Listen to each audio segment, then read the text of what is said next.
Hi, so we're going to enter into our second project now, and we're going to learn a few more Photoshop skills. And thank you very much for sticking with so much of the first project. I know that was a lot to throw at you. With this project, we're actually going to isolate a couple of skills, mostly working with the brush, the pencil tool, and the eraser in order to replicate one of your pen drawings digitally.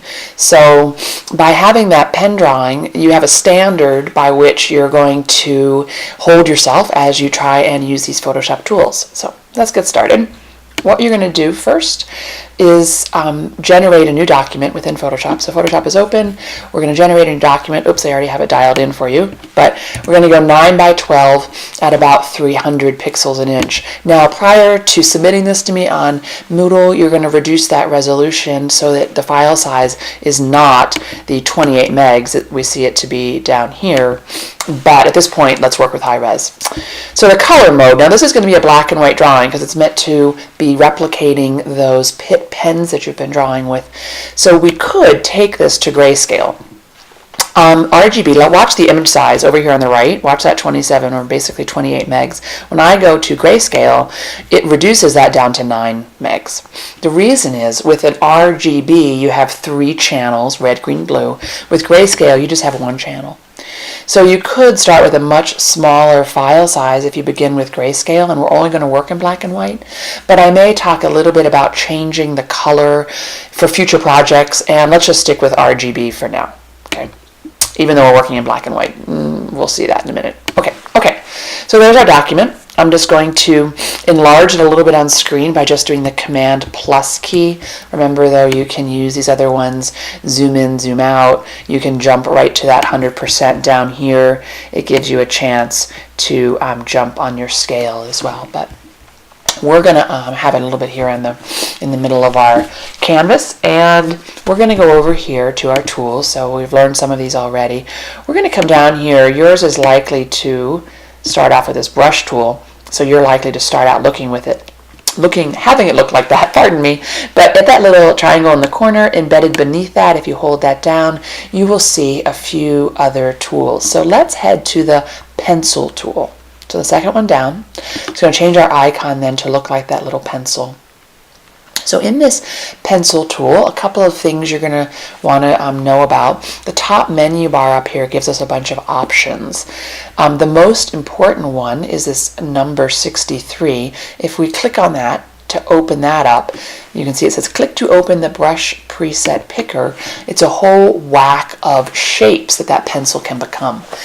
So the accuracy of calling this a pencil is maybe not thorough because yes, it draws like a pencil, but it can also draw like a whole lot of other things. So let's look at this a little bit. First, we have the size. So this is identified in pixels, px. So you can draw with anywhere from 6 pixels, 1 pixel, 4 pixels, all the way up to, 5,000 pixels, much larger than our canvas would probably welcome at this point. So that's a way to change size. The way to change hardness, we'll get into this when we start looking at some of the marks it makes, but it's going to be a valuable tool, or a valuable option, I should say, both for the pencil and for the brush tool. It makes it a little softer edged, or more of a transparent edge versus a hard edge. So we'll get into that in a minute. This is pretty interesting. This is going to be the shape of your mark. So you're starting out with these circles, meaning you would be drawing not a set of dots, but a straight line. Or you can pretend that you're going to draw here with a round fan, stiff, thin, bristled brush. So if you hover your mouse or your finger, your pointer over it, it will open up and tell you that is a flat, curved, thin, stiff bristle. This will drag you down here, drag us down here. We can also draw with this, which is going to be a spatter at 24 pixels. So maybe something more like a spray paint effect. Let's go a little further down. We have, what do we have here? I think we're getting to pastels. Charcoal, large smear. Yeah, so those are a set of presets. Let's first start with something basic. Let's go back up to the top. We're going to pick on this round one. Our size, let's say we pick a size of about 25 pixels. Sure, let's do that. Let's keep our hardness at 100%. So it is going to be just hard as a pencil might be. The color with which we draw is going to be dictated right down here. It should probably be set on your CPU to already be black and white. You can pick any other color in here that you want your pencil to draw with.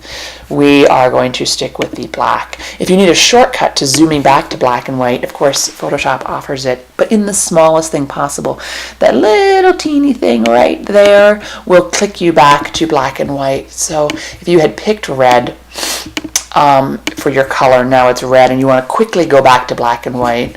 Sorry, let me cancel out of that. Quickly go back to black and white. You're just going to click on those teeniest little icons there, and it's going to go back to that default. This switches between the foreground and the background color, which is currently black and white. So make sure you have black in the foreground. All right, so we have a 25 pixel hard pencil, and we're just going to make a mark with it. And there we go. You've drawn. So this would be the very basic element with which you're going to replicate your pen drawing this week.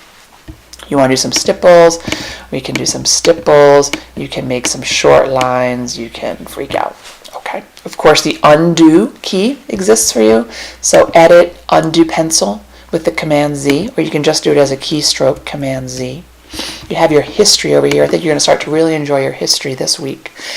If you don't have that open, remember you go to Window, History, and click on that, and it'll come forward.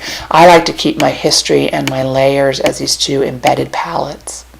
If you're in the history, you can go backwards through these various marks I've just demonstrated, and they will vanish from the screen in the order with which you drew them, or you can add them back. So the history is going to become pretty interesting to you this week. All right, so that's one thing. We have opacity up here for this week's project. We're not really going to deal too much with opacity, but it's great to know.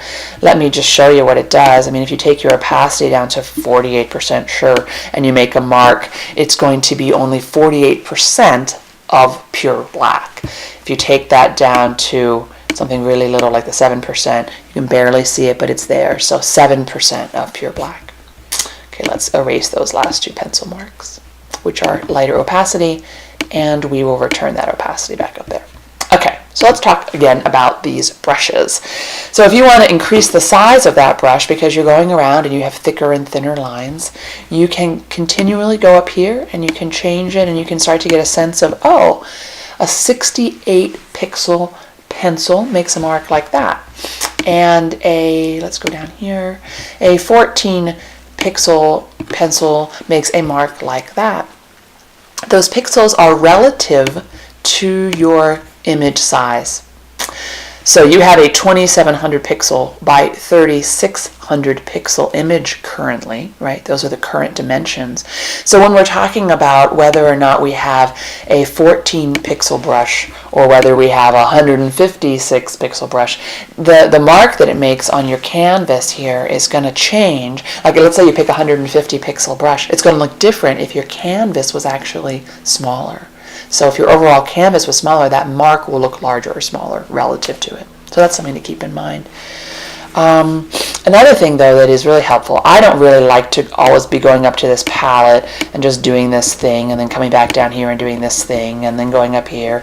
It's a little tedious. So let me show you an essential keyboard shortcut. So take a look at your keyboard, find the letter P on your keyboard, and then to the right of the letter P are some brackets. And as you tap the left bracket, your brush gets smaller. As you tap the right bracket, your brush gets bigger. It's also telling you up here how big exactly you've made it. You made it 500 pixels, but I have to say, when you're working to draw, it is a whole lot, I think, more intuitive to be working up here with these brushes and their sizing than to be thinking about their pixel dimensions.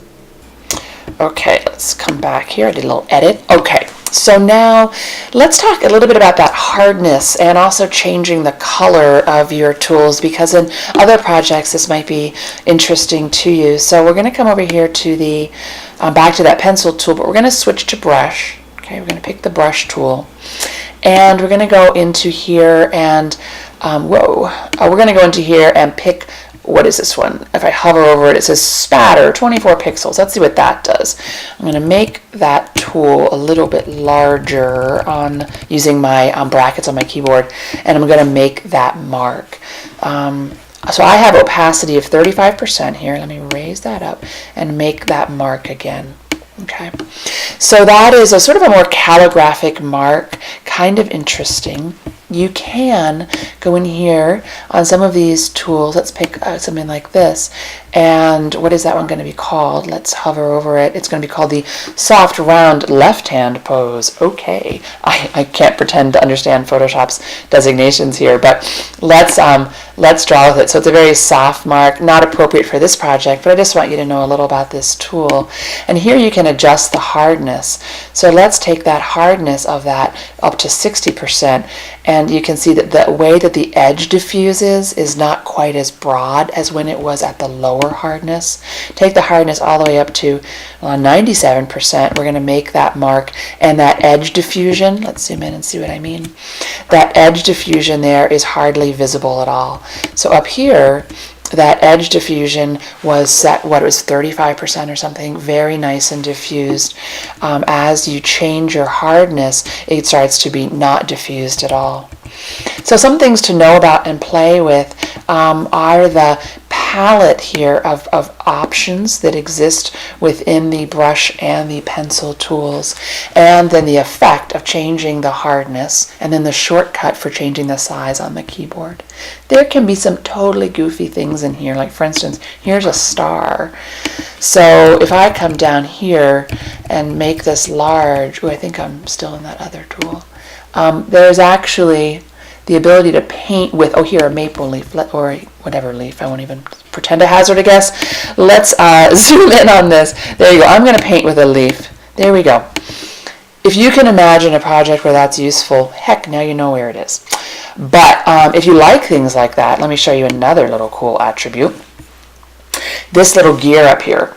Okay, this little gear gives you options just for this palette. So if we click on that gear, we can do different things. Large thumbnail might be helpful for you. I'm going to click on it, and you're going to see that the palette here changes.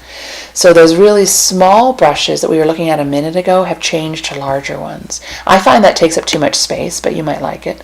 So small thumbnail. You can also look at the stroke that it's going to make rather than the shape of the brush. So this might be helpful. It's telling you what kind of stroke that shaped brush is going to do. You can reset brushes to the beginning, or you can go into here and go, oh, wait a sec. Special effects brushes. So if you liked that leaf, you might love some of the things that you can bring in. So this is going to be a whole nother set of palettes. Brushes to add to your palette, calligraphic brushes, so on and so forth. So special effects brushes, you can replace them, which means you would only have special effects brushes, or I'm going to append them. Okay, and you can see that it has given you some new options. What do we have down here? Ooh, we have a snowflake-ish pattern. We have a rose sort of cloud pattern. What the heck is that? Okay, let's click on it. I'm totally curious. Sorry, our video is now going to be 25 minutes long. What is it though? Did I just paint? I just painted a duck. Okay, I haven't ever done that before. Now you know. Okay, so I'm going to maybe stop amusing myself. Butterflies, no, I can't help it. I'm amusing myself. So I'm going to go back to the small thumbnail. At the very end now of my palette, after I've gone through all of the, I don't want to say more legitimate brushes, but the more useful brushes, we finally get down to these special effects which I've appended. Alright, so I'm going to take a little break. I'm going to break up this video. I'm going to stop this briefly, and then we're going to come back and talk about the eraser tool.